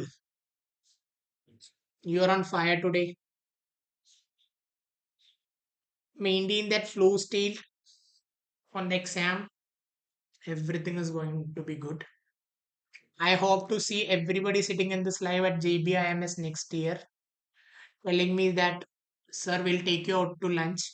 Collectively coming to the office and taking us to lunch. Or we'll take you out to lunch. No problem. That is also not a problem. But we'll celebrate if you guys all make it to JBIMS. Sir, big fan, big fan of your Mercedes G class. I don't have a G class, brother. Why are you floating all these lies? Who said I have a G class? G class is for the rich people, not rich.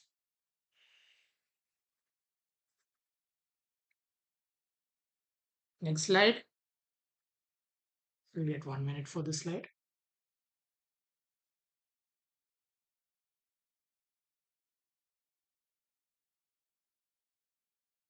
And sir, I want to see you sitting in G wagon next year. क्या बात है? Hmm,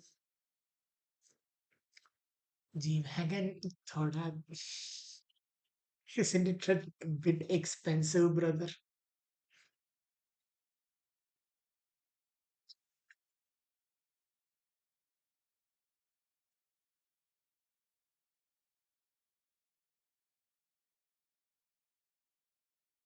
Done, right?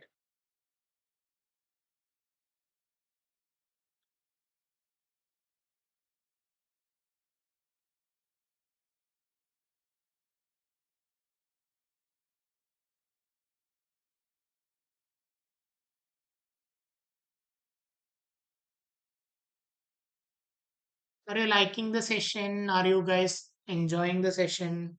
Do you guys want more sessions for MHCET from us? Of course, you can feel free to comment. The team will review it, and of course, they'll get back to you with more sessions. We'll go for cheap podi Italy lunch. Yeah, okay, as you wish. No problem.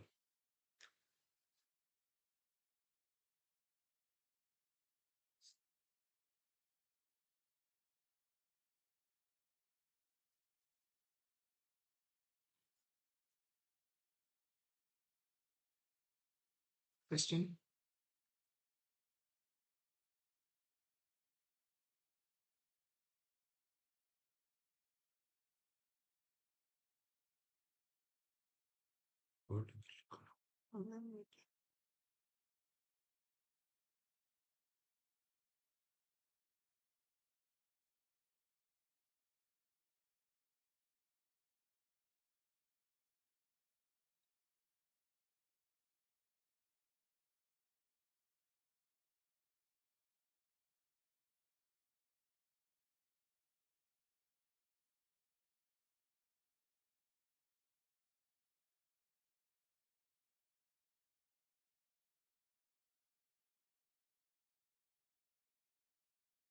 You look like Mallu star Mohanlal.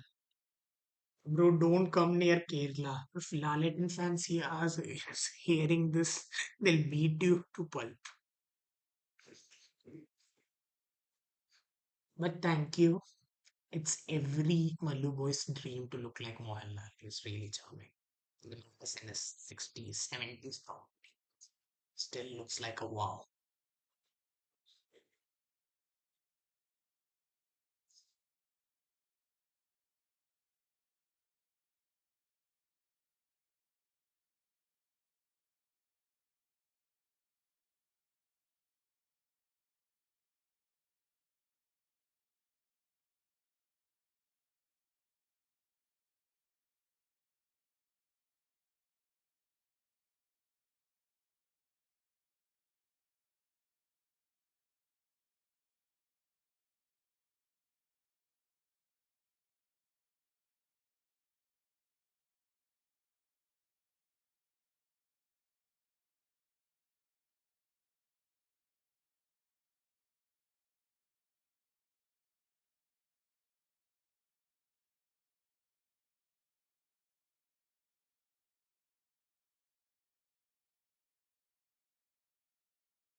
Yeah, having Samyukta Menon haters.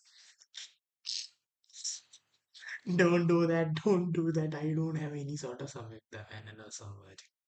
Kind of. Not very that kind of person. അവൻ ഇതിനകം ഒരു താരമാണ്.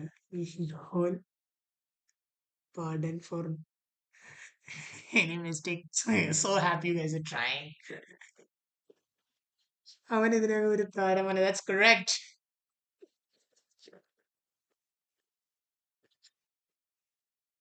लोग गप्पे मार रहे हैं मेरे chat box में. अबे यार, just pay attention here.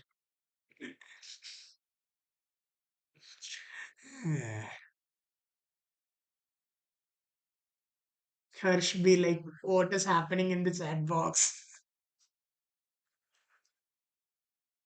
Quick peek.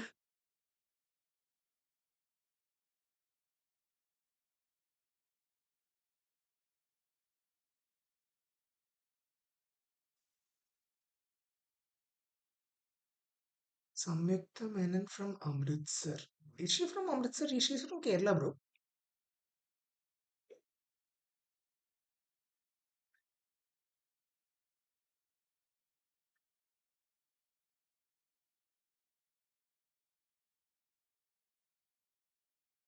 So, jokes apart, let's start.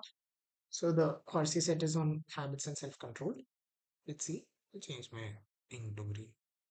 Habits are often described as automatic behaviors that develop through repetition. You go morning, you brush your teeth. Most of you people, not counting everybody, everybody. So they are automatic. So it has developed with time, with repetition. So that's it. They allow individuals to perform routine tasks efficiently without expending significant cognitive effort. So what does habit do? They allow individuals to perform routine tasks without expending significant cognitive. You go and brush your teeth. You don't think about, okay, now I have to open the paste, I have to put it in the brush, now I have to brush like this. Just do it. This efficiency, however, comes at a cost. Okay, this efficiency comes at a cost. Okay. Once established, habits can be difficult to change even when they're no longer efficient. So once you're established a habit, it is very difficult to change, even if it is not beneficial. Let's say you're a person who drinks every day and you continued it as a habit for 5 years, then changing it can be very difficult. So habits can be positive and negative. Okay. Traditional models of self-control assumes individuals can make conscious decisions to act in their best interest. Now, the traditional models, like the older models, they believe that self-control individuals make conscious decisions to act in their best interest. What is best for them, they make decisions according to that. However, research suggests that much of human behavior is driven by unconscious processes. Habits, in particular, operate below the level of conscious awareness, making them resistance deliberately. So, habits is something that happen automatically, right? For a smoker, when you see a cigarette, you just put it in your mouth and then you light it. So, it's not like it's like economics. It says human beings are inherently rational, and that is the biggest amount of idiotism I've ever seen. Human beings are never rational. They are never looking out for their best interest. You know that this smoking can cause you cancer, this drinking can cause you liver cirrhosis, but you still do. So it would be resistant to deliberate stage. Okay. This has led some researchers to argue that improving behavior is less about willpower and more about alternating environmental cues. So it is not about willpower. It is more about improving this behavior. Is more about environmental. So if you are a smoker, don't put cigarette in your environment. Don't go to areas that will promote smoking. That kind of things. For examples, individuals trying to adopt healthier habits may find it more effective to change their surroundings, such as removing unhealthy food rather than relying solely on self-discipline. Like, let's say you're trying to lose weight. So if you see a burger, you're gonna eat that burger. Uh, like it will create some kind of mental tension. It is going to create. So instead, remove the background. If it is not there, you're not going to eat it, right? So environment plays a major role. Okay, fine. Improving behavior, environment finds a major role. Let's see. Critics of this view contended that it underestimates the role of personal agency. Now, critics saying that environment is not the main thing. There is also personal agency. They argue that environmental factors are important. Individuals are still capable of exerting controls over their actions through conscious effort. Let's say you want to lose weight, there is no burger in your home, you forbid it, but still you're acting, you're going out and buying the armor. That is personal agency, right? You decided you're going to get it. How can environment be a reason to it, right? It cannot be a reason. So personal agency is also a reason. Critics give this viewpoint. Okay. The interplay between habit and self-control suggests that behavior is shaped by both automatic process and deliberate choices. So there are two things that shape behavior. First one is automatic process that are called habits, and then there is deliberate choices.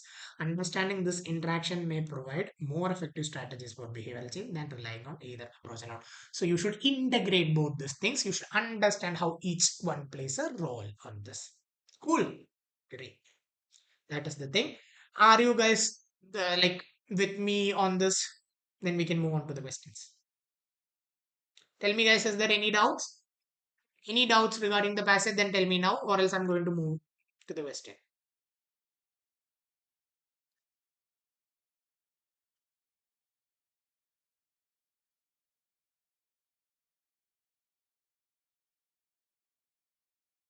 Any doubts, people? Okay, first question. What is the main idea of the passage? Let's see. Behavioral outcome emerge from an interaction between automaticity and deliberation. That was the conclusion. So that is kind of like everything was to like organized to that point only. It is my best answer choice. Let's see if I have a better one. Habit formation systematically overrides conscious decision making. That is contradicting what is said in that. Conscious decision making can still play a role. So, this is not my answer. Environmental structuring is the primary determinant of behavioral patterns. That is not the main idea, right? It can help. So this is a extreme thing. This is a subalter, partial to. Self-regulation is largely ineffective in sustained behavior change. Self-regulation is largely ineffective. This is an alien concept. So this is not my main idea. My main idea is A. A for apple, and that is the right answer choice. Behavioral outcomes emerge from interaction between automaticity, that is habits, and deliberation, that is choices. Cool. So here's my answer. Why are habits difficult to change? Okay, let's see. They're reinforced through repeated conscious validation. They're not reinforced through repeated context. Let's see. They operate through non-deliberative cognitive pathways. Now, this is a better option than A because like you don't much. You don't put too much cognitive effort. You don't put much mental effort when you're brushing your teeth. If you're a person who has been brushing teeth for a long time, so that is why it shouldn't say that. They depend on external stimuli rather than internal triggers. That's an alien concept and contradicting. So this is not my answer. They are resistance due to lack of environmental variability. Environmental variability. Lack of alien concept. Not discussed in the passage. B. That's my right answer choice again.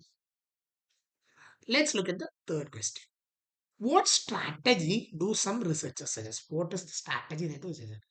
Replacing habitual routines with cognitively demanding alternatives. Even though sounds tempting, but this was not there suggested. Minimizing reliance on internal resolve by restructuring surroundings. That was suggested. Let's see. Strengthening executive control through repeated effect. Alien concept, not suggested. Like improving surroundings was suggested. Of course. Eliminating exposures to all behavioral traits. All behavior extreme. Can't do that. D is also not my answer. B is my right answer choice for question 3.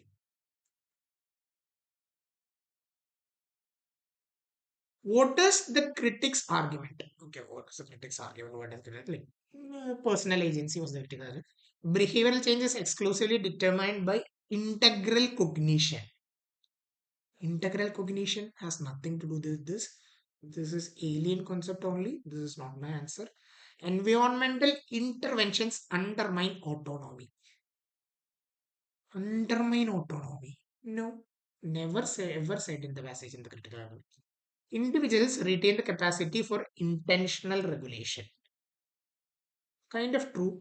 Like, I am working in this here because, right, personal agency, you can still control. Like, if there is no burger in the background, you can still go out and get it. I told you it's an example, right? Let's see. Habits are secondary, conscious reasoning. No, that is not the argument. This is also not. C for cat is my right answer. Now, let's look at the fifth question. Which of the following best captures the passage's conclusion? So, what's the passage conclusion? Let's see. Behavioral consistency requires prioritizing environmental over cognitive. They did not say that. They said that we need to consider both of them. So, this is contradiction. This is not my option. Sustainable changes emerges from integrating. Very good word. I'm happy this automatic and control process. This is a very good option. I'm going to park it here. Let's see if I have a better choice. Habitual behavior cannot be modified through external intervention. Never said in the passage. Alien concept. Self-control is sufficient for long-term behavioral contradicting is the data. Contradicting the data. They told right to like alter the environment. So B is my right answer choice. So if you got everything right, give yourself a pat on the shoulder because you are one more step near to exam ready. So tell me guys, if you get all correct, tell me in the comment box now. We do have one more set, that is privacy and convenience. Plus the questions you guys have already given an attempt of MHCET, I believe.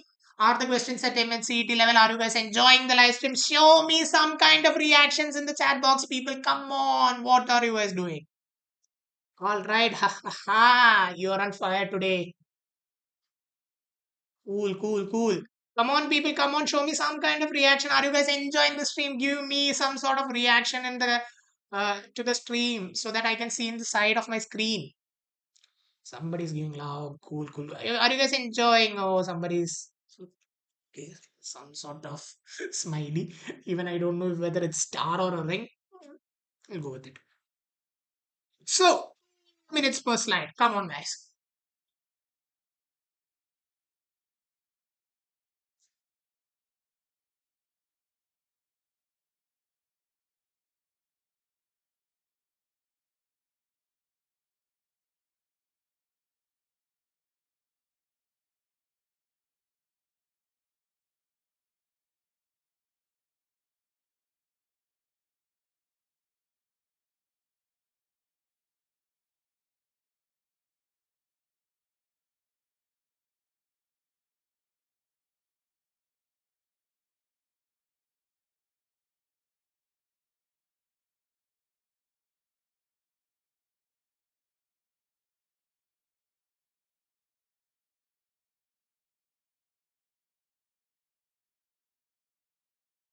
If you guys are done, just comment done in the comment box, in the chat box.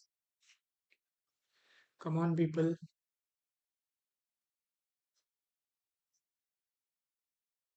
If you guys are done, just comment. Where are you guys? All my people are on fire today. Everybody is getting all the right answers and everybody is participating. I'm really happy.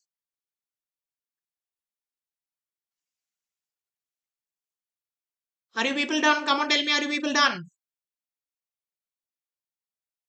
Moving on.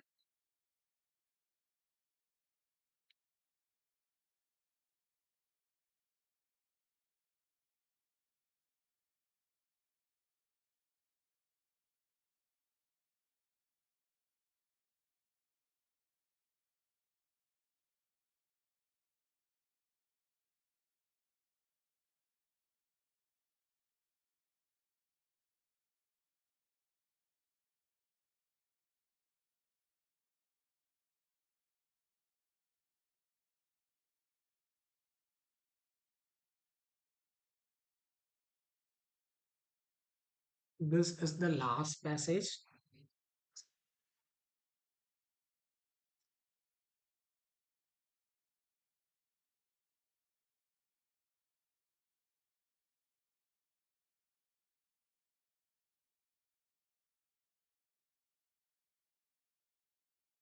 Done.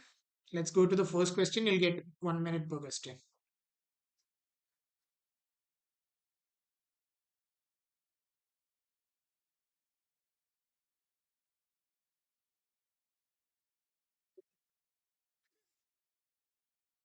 Okay. Maybe I deserved it.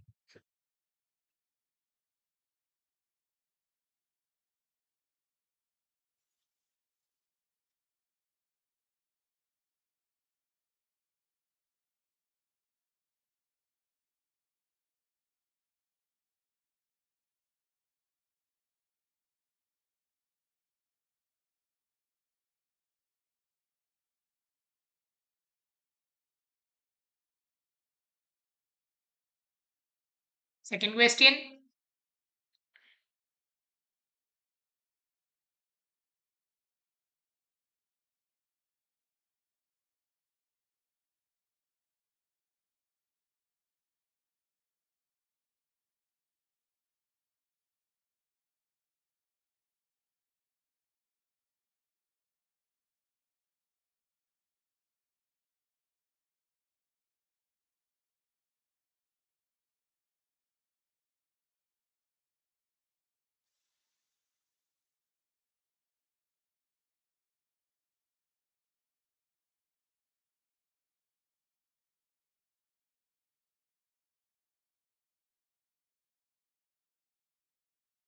Third question.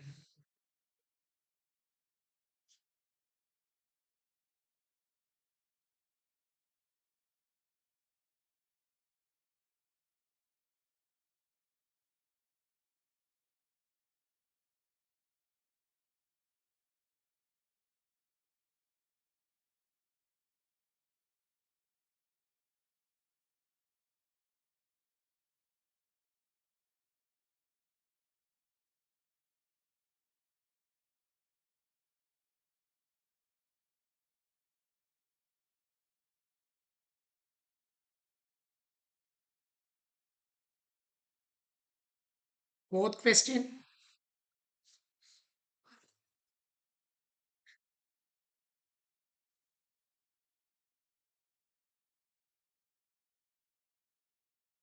Are you people there? Tell me something in the comment box, guys. I can't see comments. Come on.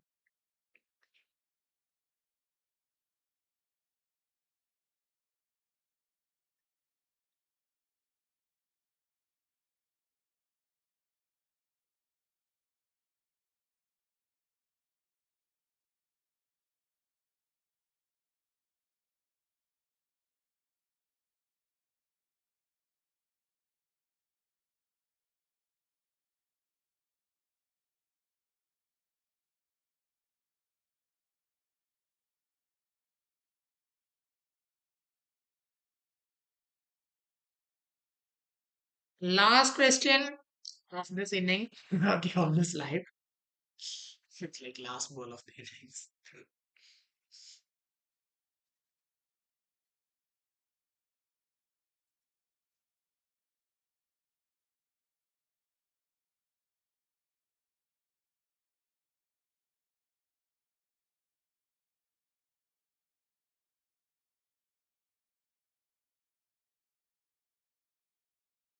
Come on, people, come on.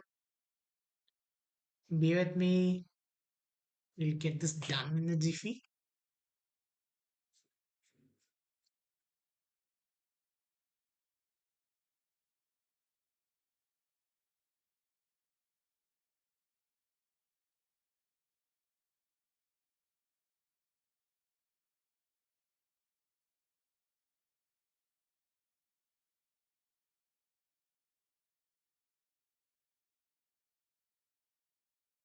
One more quick peek through questions.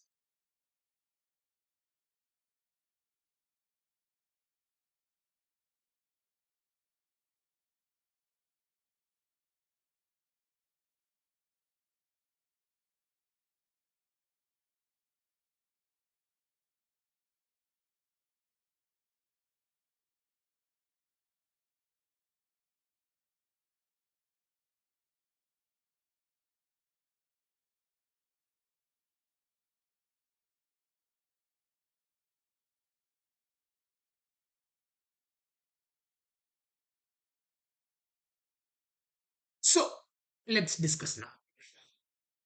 Privacy and convenience. Okay, that is the fifth set. Let's see. In the digital age, individuals increasingly trade off personal data for convenience. Now we are trading off what? Personal data, the data about ourselves for convenience. From personalized recommendations to seamless online services, the collection of user data has become central to the functioning of many technologies. You see, when you think about something, when you search about something, next day you get a personalized recommendation. Let's say you search for the new iPhone, you get that. You saw something, a K drama, and the next time you now open your Netflix account, you're getting similar things from the same genre because your information is being collected and it's being used for your recommendations. For many users, the benefits of convenience outweigh the concerns of privacy. Let's say there are so many benefits regarding this, but is it like is it over our privacy? Let's see. How this trade-off raises important ethical questions. Now, this payoff or this trading data for personalized benefits, this raises important ethical questions. Okay, the collection and use of personal data often occur with full transparency, leaving users unaware of how their information is being utilized. Now, the users does not know how this information is being utilized. That is one problem. This asymmetry of knowledge creates a power imbalance between users and organizations. Since this user organizations have all the data that you accessed, they are at a dominant space and you are at a submissive space. They have more power than you guys. Furthermore, the normalization of data sharing may gradually erode expectations of privacy. See, if you share more and more and more data to the e-space, then your privacy is going to be a myth. As individuals becomes accustomed to surveillance and data collection, they may become less sensitive to potential risks, including misuse or unauthorized access. You see, have you seen, right? Like, when you become more accustomed to this, they will become very less sensitive. Like fake accounts or unauthorized access and all these things, you will become less sensitive to this. So there are more chance of attacks. Defenders of data-driven systems argue that users willingly participate in this exchange and the regulation should not hinder innovation. They emphasize that data enables improved services, economic growth, and benefiting both. Now, what are the defenders saying? The defenders are saying that you are giving the permission when you're downloading an app, you're giving hello, hello, hello, hello. Even if you need it, if you don't need it, you're giving it. So, like, they should be paid for their sins. It should not hinder the improved service or the economic growth or whatever it is. It not that is the defender's point. Okay. The challenge lies in finding a balance between protecting individual privacy and enabling technological province. This requires not only regulatory frameworks but also great awareness among users about the implications of their choices. So the users should be well educated about their choices. There should be a good regulatory frameworks and there should be a balance about protecting individual privacy and enabling technological progress. That is the thing that is being said. There are risks of data sharing. What is the central issue discussed in the passage? The ethical implications arising from the commodification of personal data. The personal data is traded as a commodity. What are the ethical problems? This is the central issue, kind of. Let's see. The inevitability of privacy erosion, technologically advanced systems. See, this is like a subalter. This was one of the concern, but this is not the central issue. The incompatibility between technological innovation and individual autonomy, alien concept. The economy dependence of digital systems on data extraction, again alien concept. These are all not discussed. So A is the right answer choice I have here. Are we clear? Did you get those answers right? If right, just give me right. Why is there a power imbalance? Now, why does a power imbalance exist? Let's see. Disparities in informal awareness between users and like data collectors. Yes, there is disparities because we don't know. The user doesn't know for what purpose this data collector is using it, right? So there is disparities. Let's mark it here. Unequal regulatory enforcement across digital platform. Alien concept. There was no speaking about unequal regulatory enforcement or even regulatory enforcement. Structure limitations in user content mechanisms. That is the power imbalance. Oh, bro, that is contradicting. That's not contradicting, that is alien. That was not discussed. Differential access to technological infrastructure. Again, alien concept. Was not discussed. So, again, A is my right answer choice. What does the passage imply about normalization of data sharing? What is the passage implying about normalization of data sharing? Let's see. It facilitates increased transparency in data practices. That was not ever said. The data practices would be more transparent. The like if you share the like data sharing becomes a normalized thing. No, it conditions users to undervalue privacy risks over time. Now, that was implicitly said, right? Target here. It enhances user agency in digital interactions. No, alien concept. It reduces the likelihood of data misuse. It reduces. That is contradicting, no? It increases. So B for ball is my right answer choice. Answer option B. Oh, there's no none of these in this, right? From any if I am conducting any more workshops, like when I conduct the next workshop, I will put none of this also. Okay. Come on, guys, are you there with me? Come on, give me something in the comment box. Is it right? What is the defender's viewpoint? Data exchange is a rational trade off that enables systematic benefits. Okay, that is kind of the defender's viewpoint. Let's see. Privacy concerns are overstated in most contexts. That is not the defender's viewpoint. Regulation inherently constrains technological progress. No, it is in using meaningful alternatives in digital ecosystems. No, all these are alien concepts, maybe from the outer worlds of Pluto. So these are all not my option and not neither none of this. So A for Apple is my correct answer choice. What solution does the passage suggest? Now, what is the answer? So in the last thing, it told to create a balance. So let's see. Establishing rigid controls over data collection practices. No, that was not there. It is contradicting. He told to find a balance. Prioritizing technological advances over ethical concerns. Again, contradicting. Reconciling innovation with safeguards through regulation and awareness. Best option till now. Delegating responsibility entirely to option uses alien concept that was not even discussed. So C for cat is my right answer choice. So all the people who have watched till now, tell me, is there any doubts? Is there any kind of doubts here? If there is, tell me. Or else, just tell me how did you feel about the class? Did you guys enjoy it? Do you want more sessions from grad school regarding MHCT exams? Come on, guys, tell me. Is everything good? Did you guys enjoy the sessions?